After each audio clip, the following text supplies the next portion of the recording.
Nearly 28,000 returning Kiwis have gone through government-run managed isolation. That's on top of tens of thousands who flocked back into the country before the scheme came into force. So what on earth are all of those people doing now they're home? Our reporter Logan Church spent the day finding out. Beth had just landed her dream job in London this year. She had been in the UK since last May. I was working with a museum, so quite a big museum in London, and it was going to be a summer casual role, but kind of like in a tour guide type position. It was going to be really exciting. So what happened? And I got a call that was like, we can't take on summer casuals, we're not even sure if we're going to be open. Like, I'm so sorry. And so I was like, oh, okay, that's a big deal. That'll be fine. And then it was within 2 more days, I was like, there's no work in London, like London's going into lockdown. It was so quick. It was like a weekend. By March, the situation in London was quickly deteriorating. Friday evening, I was on the phone with my mum back in New Zealand, and she said, are you coming home? And I was like, why would I come home? Like, that doesn't make any sense.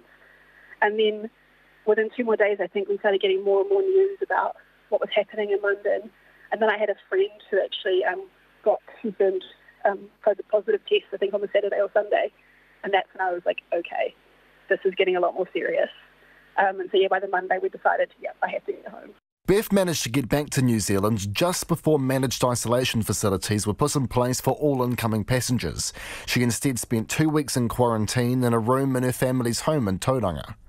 Perhaps not realising how long this pandemic would last, Beth left most of her stuff in London, only bringing over 1 suitcase of essentials. I had a flight booked back for June 28th, so I was really just waiting until that. But by the time that flight came around, it became pretty apparent that I wasn't going back. The work situation in London was not great.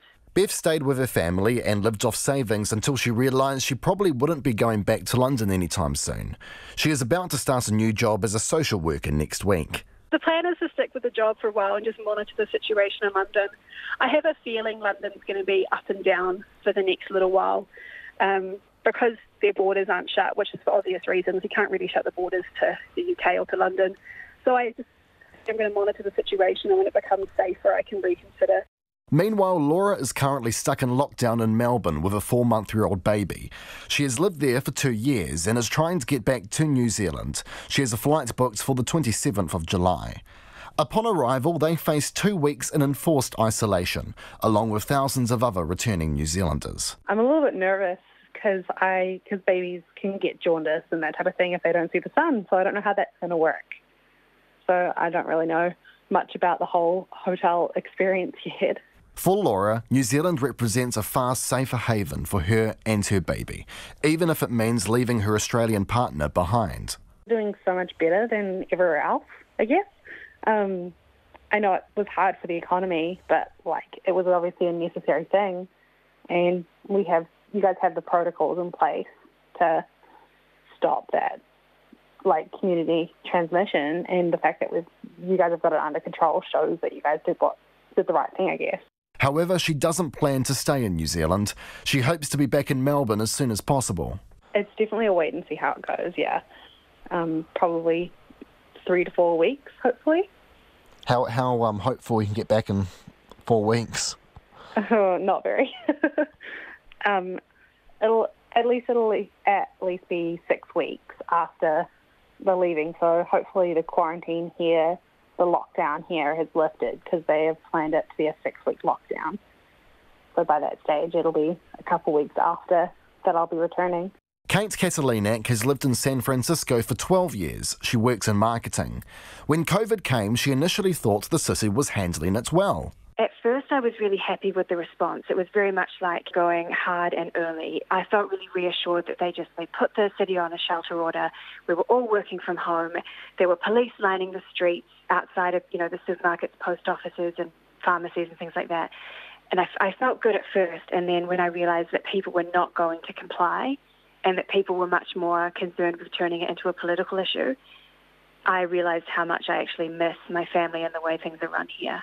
Kate flew to New Zealand via LAX in mid-June, spending 2 weeks in isolation at the Waipuna Hotel and Conference Centre in Auckland, which she described as a great experience.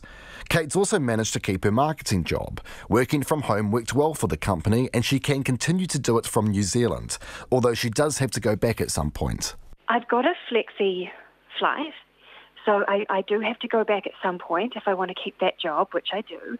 But it is very much what you said. It's a wait and see. I originally had plans to go back in a couple of weeks, but I have been a little bit too impressed by the way things are running here and just realising that now's the time to be with loved ones. So I'll be extending the trip for sure. Up to 1 million New Zealanders are based overseas. As of today, just over 27,700 have returned and gone through the government's managed isolation. For Checkpoint, Logan Church.